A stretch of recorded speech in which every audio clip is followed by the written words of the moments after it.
grand forge of souls, as Enkidu was hard at work, there came a point where Kudo was cast down into the elemental fire with Mielikki, plunged beneath the liquid white-hot flame, out of sight of the rest of the party, wherein those two became one entity. This was Enkidu's task. And as he set about it, the rest of the party wait outside for the conclusion, however form that may take. But within the flame, a new god is being born. Its name and its form are not yet known. Gods do not experience time in the same way that we do. And so, as Kudo's soul is touched by the shard of divinity that lives within Mielikki, the white-hot flame against his skin grows colder and colder and more distant as his sensation of time slows to a crawl.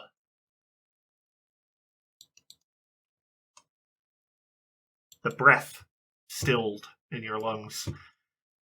You feel for what must be minutes at least, and yet the need to take in a breath or let out an old one does not come. The light of this white-hot fire is blinding. I don't mean that figuratively. I mean, as Kudo has been immersed in this, he would find himself completely blind. Still able, through his blind eyes, to see the white, hot image burned into his brain. But the eyes are no longer of any use to him.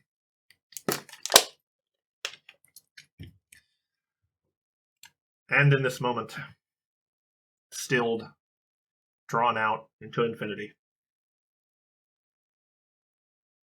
something on the blank white canvas made on Kudo's mind by this intense light, something begins to emerge.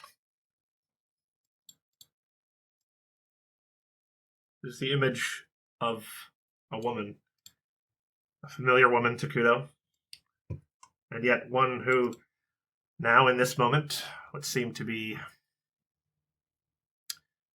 more unfamiliar to him than ever. The face, he of course recognizes. And yet there is something in the posture and in the eyes of this woman which is foreign to him. It is the face of the young Anastasi, whom Kudo saw in the vision constructed by Sorin at the temple of Tethembershad.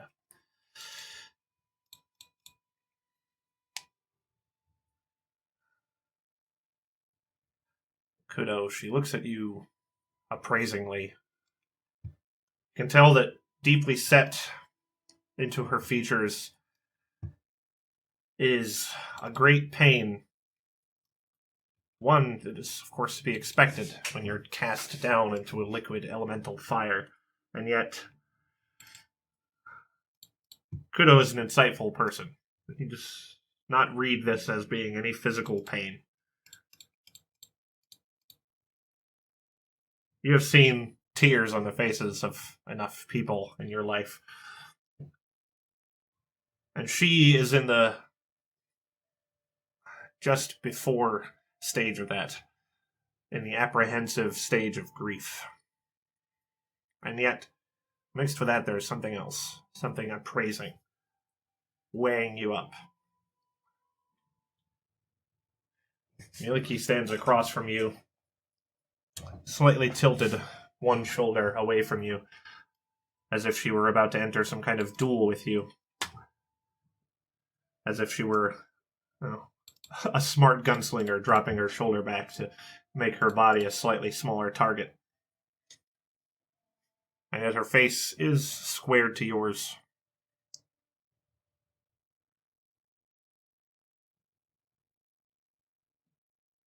So, she says, you grasp for divinity.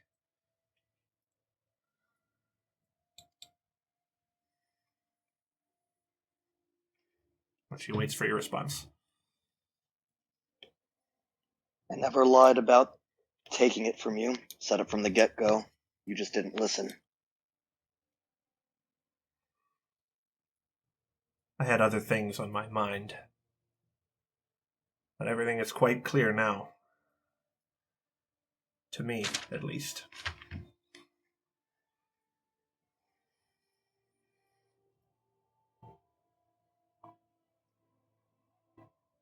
What is it in this that you want so badly? Freedom.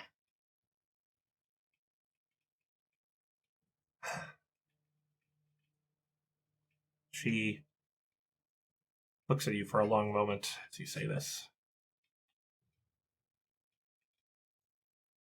Her posture does not relax, but she does avert her eyes from you for a moment. And is that what you think awaits you? Freedom. More so than it did as a mortal. Maybe so. Some find that divinity is a set of chains all its own. Seasons don't pass unless I bid them to. The world does not turn unless I make sure that it is so.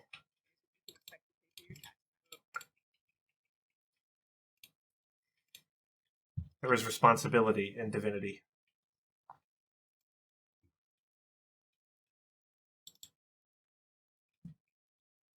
I could show you. It may not be too late to turn back.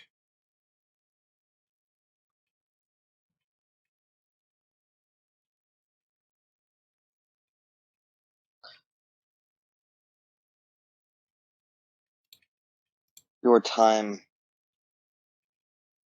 has come. And not because I said it to be that case. We are all sick. And I fresher than you. Perhaps I will be able to fix what has been broken and take on the various responsibilities.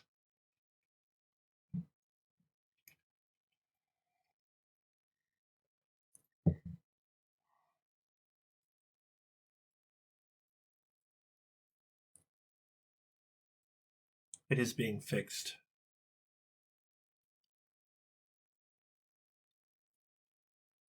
As a wildfire that sweeps through a diseased forest. Right now we are fixing it.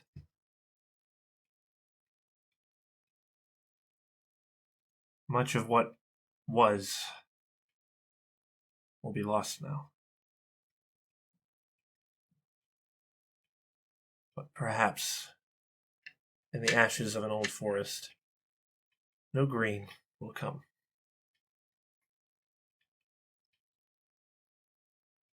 Yet in you I sense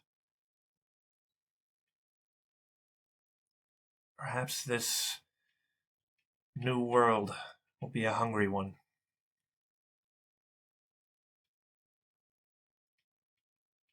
A brutal wild, where each beast is cunning and vicious.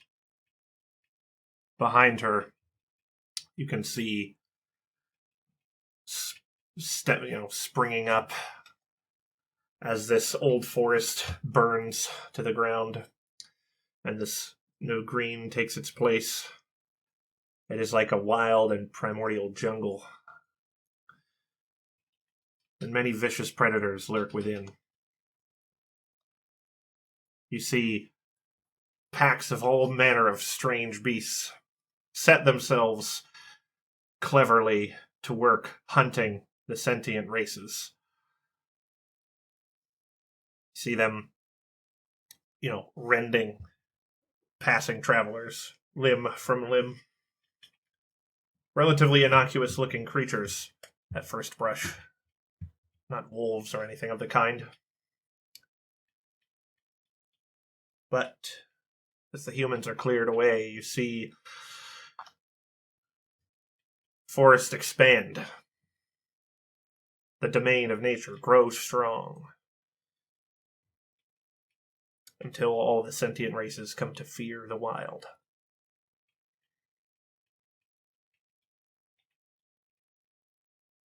Is this the order of things? It is no different than one kingdom being more powerful than another. Doesn't matter to me what race they are, just as long as they are the ones who are the one powerful enough to maintain it. After all, nature was mainly subjugated by humans, orcs, elves, dwarves for I don't know how long. Who's to say that it can't be another? I cannot say that you are wrong, and yet I know what comes just after. There was a time for nature, when it held itself at the top of the order. And I saw what came after. And behind her, you see fearful peasants banding together, not with naught but torches and pitchforks, setting fires into the wild for no other reason than that they fear it. And soon, like one kingdom going to war with another, you see that the sentient races, now connected by their one common enemy, do war against the very world on which they live. So dangerous is it.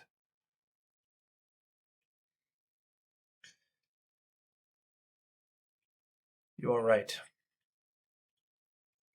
Perhaps power is power. But I wonder, for which side will your son die in this war? Or if it will matter. He is a man. And yet, like my greatest followers, he follows nature's path. A path you put him on, one might say. Tell me, Kudo, on which side should he die? Which would make you happy?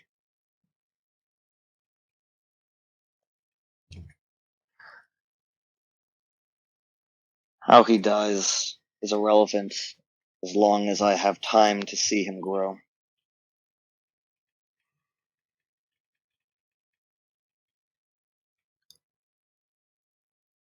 I missed the opportunity to save him once, but with this new world and power, I will not lose that chance again.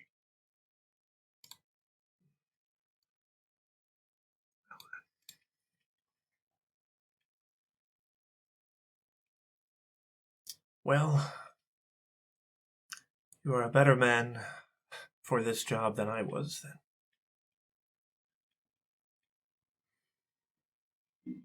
I find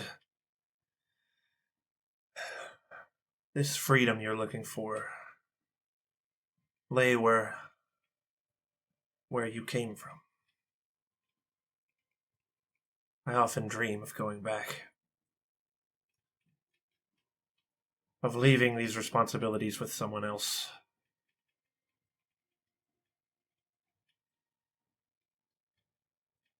Perhaps now I can be passed by the seasons.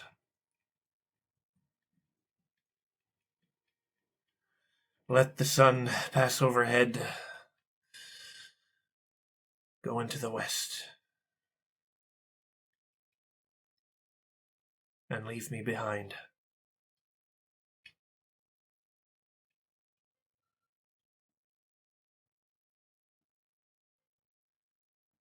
I had better part with my last piece of responsibility then. You cannot feel the flame on you, can you?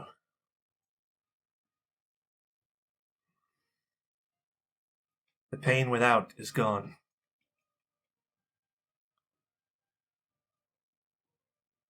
Some would be joyous of this. But I find pain from without can dull other pains. And so, in its absence, you begin to feel something boiling up, some foreign substance like an acid on your heart. It is a emptiness, grieving, and a loss, and an anger. Don't worry. It isn't yours. One of your friends. And in your mind's eye,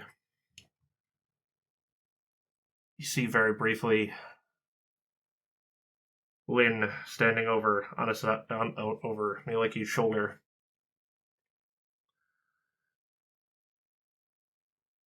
He stands just behind her, looking past her to you, and you see that his face is contorted.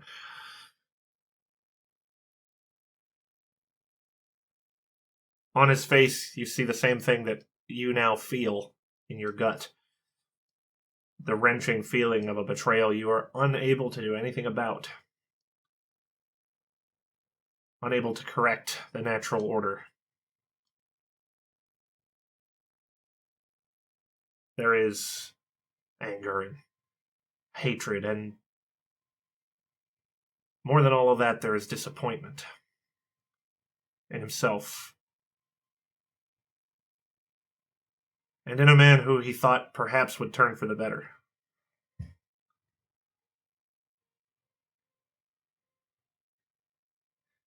He is one of my greatest followers.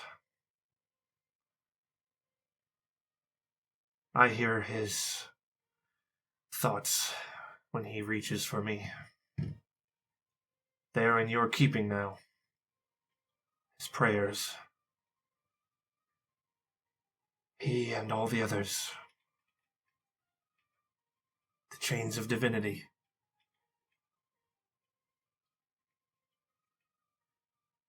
It is a cacophony I long to have quieted. That is what awaits me on the other side. Quiet. I wonder how you will get on with this. You strike me as a man. Sorry. You strike me as a man far removed from his own feeling. I wonder how will you deal with the disappointments, depressions of those in your charge. If this is freedom to you, then take it and let me go.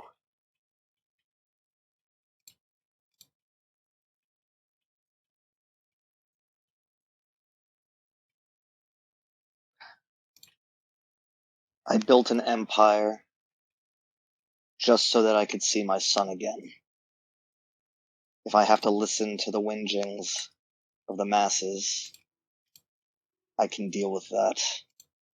And those who show true potential perhaps will be rewarded.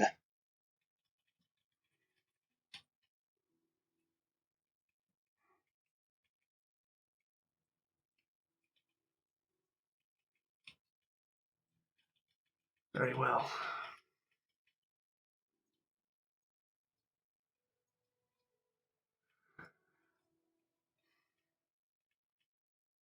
She reaches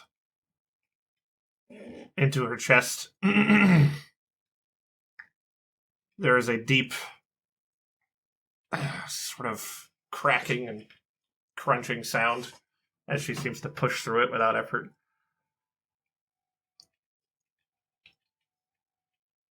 And she pulls forth this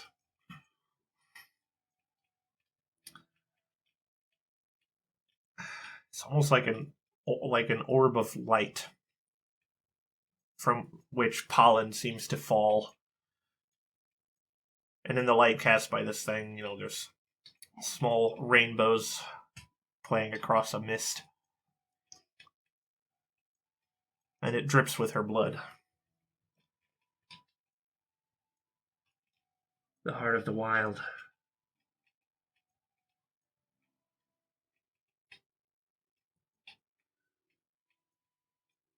She extends it to you.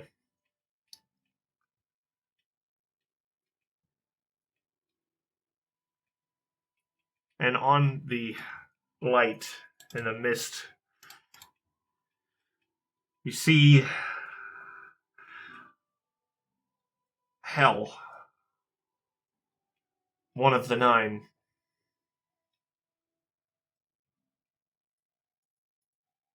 And in hell, you see the young druid, Linhirn, praying. You can faintly hear what he is saying. Faintly feel his pain. And the closer she extends this thing in your direction, the more clear his voice becomes and the more real his pain feels to you, as if it were your own. She doesn't force it on you. But you can hear distantly Linhirn asking for guidance back when you were in the 9 Hills. It wasn't once, it was often. He's asking for guidance that he can pass on to a person he considers to be misguided, although noble. There, among the fires of hell, Lin prays for the strength to guide Kudo to a better path.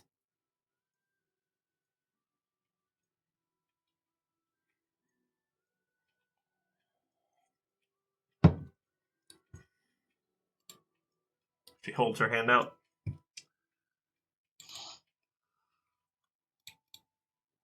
I say, it's ironic, really.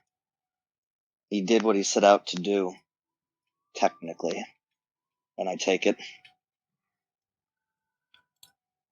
And as you grasp it, you feel this fire shoot through your veins and breaking through your skin.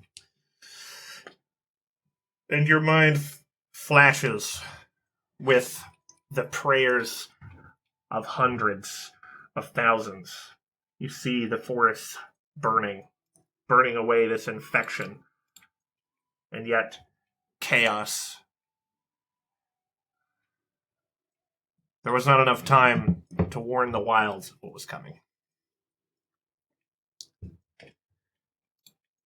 And as these many suffering creatures call out, those sentient and those who have not a mind, but only feel the flames across their skin, they all call out to you in an overwhelming wave until the fire on their skin becomes the fire on your skin.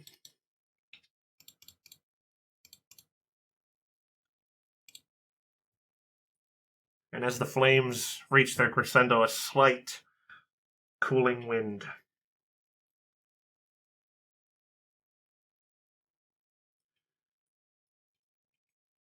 and you see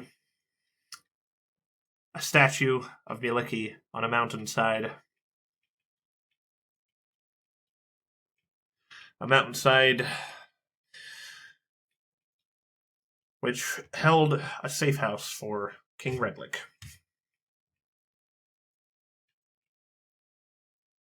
There you hear a voice. It sounds foreign to you, like it was someone else's, yet familiar. Like if you heard yourself speaking when you were a kid on video.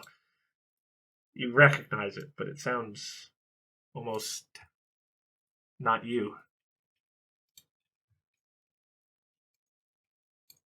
It asks in the direction of the, while looking at the statue, and asks about the nature of this god. And with a hesitant smile, the figure seated in front of it, with just a flicker of a moment, taking pleasure in the apparent interest of Kudo, begins to tell of Mielikki and all her wonders.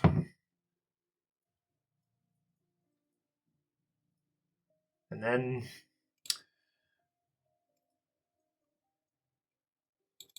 the face of the young druid catches fire, caught up by the wildfire that burns all around.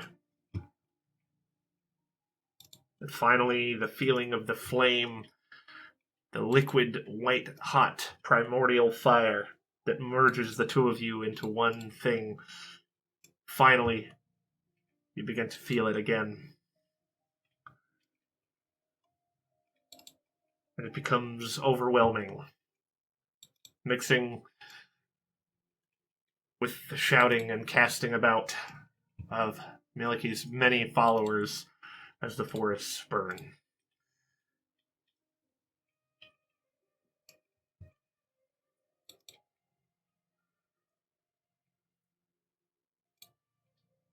Finally, you are ripped free from the fire.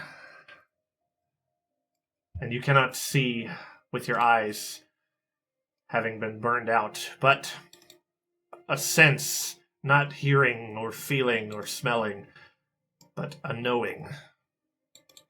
Perks of being a god, even in its infancy. You see the great soul forge, and you are being hammered upon by the great smith Enkidu, until the form of you and Mielikki has been pounded into one silhouette. But as the hammer is striking, you hear a voice as you start to relax into your new form. We had a deal, it seems to say. And can I respond? Kudo says, Kudo had a deal, but I'm not Kudo.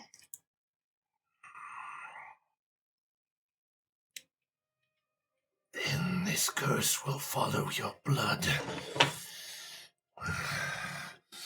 You feel the voice getting more and more distant.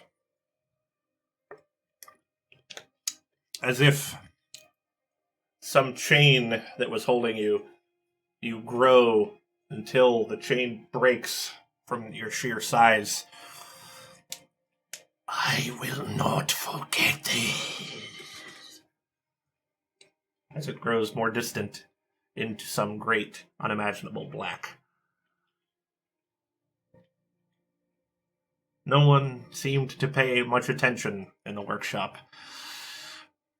So much was going on, their eyes fixed on the new forming god in front of them, until Enkidu required some peace to work alone. And as they gathered themselves, some of them carrying the others, Dalen carrying the weeping spit, no one seemed to notice the disappearance of Kudo's blade. Until another life.